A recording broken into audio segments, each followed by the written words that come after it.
¿Cómo están? ¿Qué tal? Bueno, quiero contarles una pequeña historia. Cuando yo trabajaba en la petrolera, eh, bueno, afortunadamente yo tenía mi sueldo y era soltero, vivía solo. Y pues trabajaba muchísimo, trabajaba literalmente, me la pasaba más en la empresa que en el apartamento donde vivía. Eso hacía que mis horas extras incrementaran mi salario brutalmente. Yo a los 18, a esos de 18, 19 años, en el año 2007, 2008, que el mínimo era cerca de 696.000, 710.000 pesos, no recuerdo bien. Estaba sacando sueldos de cerca de 1.400.000 como auxiliar. Después terminé ganando mucho más, como unos 4 millones en el 2014, que eran casi los 1.200 dólares. Entonces, bueno, personas que sí les gustaban los negocios y vivían preocupados por eso, se acercaban y me decían que si quería asociarme con ellos y invirtiera. Tuve varios compañeros de trabajo. En ese entonces una persona quería montar un restaurante o algo así como comida rápida y temas de esos. Y la verdad es difícil acordarme de cuánto invertí. Puedo decir que entre todas las sumas fueron, qué sé yo, por ahí cerca de unos 8 millones en esa época. Era una suma más o menos altica. El caso fue que pasó como un año.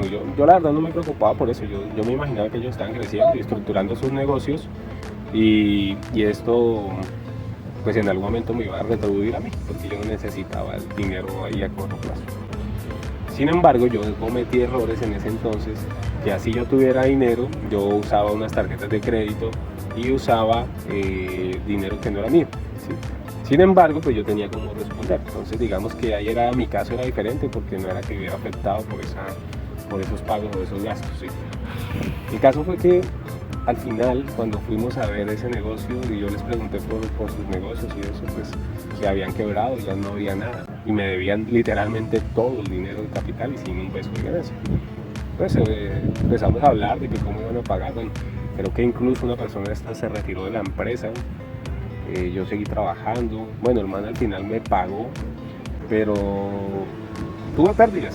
Tuve pérdidas primero porque no supervisé ese negocio, tampoco sabía. Yo creo que uno no puede hacer negocios por hacerlos como yo lo hacía en ese entonces. La fecha y no tengo claro ni siquiera para qué me habían pedido el dinero, imagínense. Yo tenía en ese entonces mis 20, 19, 20 años, 21 años, entonces era muy nuevo en este tema. Sin embargo, eso nunca me detuvo. De hecho, el seguir trabajando en esa empresa es la que me motivó, ahí sí lo soy sincero, a hacer negocios. Después de que yo vi cómo esa empresa facturaba tantos números, cuando yo llegué al área administrativa, yo ya les conté un resumen por allá, que yo arranqué literalmente barriendo talleres y terminé con el jefe de operaciones y un supervisor literal mandando una línea de fábrica de herramientas. Ahí fue donde aprendí a manejar sistemas. Bueno, toda la vida he sabido de sistemas, pero me volví un poco más duro. Cuando miré esos números, miré todo lo que puede hacer, el contacto, eso ayuda muchísimo, el contacto con clientes ya de empresas importantes, eso hace perder el miedo. Yo era una persona re tímida. El contacto con todas estas personas le abre uno mucho la mente, le ejercita el pensamiento, la práctica, la exigencia de esta empresa. Lo he hecho toda la vida, he tratado de hacerlo muy profesional todo mi trabajo y logré hacer cosas importantes ahí.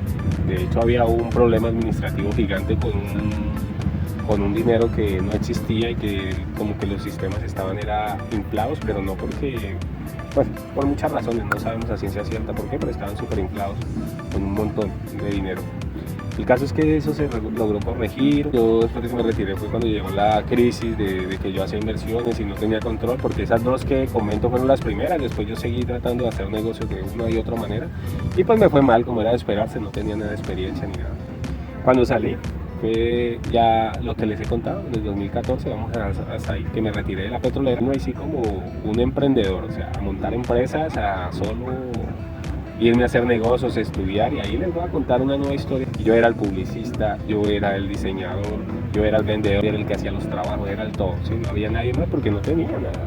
De hecho, ahora que lo recuerdo, cuando formé el primer brochure, no tenía ni claro qué servicios iba a ofrecer. Y esa empresa cambió de enfoque, que esa fue a Sonicor. Eso será en un próximo video. La idea era contarles cómo inicié a hacer los primeros dineros y cómo perdí. O sea, hice dinero como empleado, que era un muy buen negocio con la petrolera, pero lo perdía haciendo negocios de comercio. Entonces, era eso. Excelente día. Chao.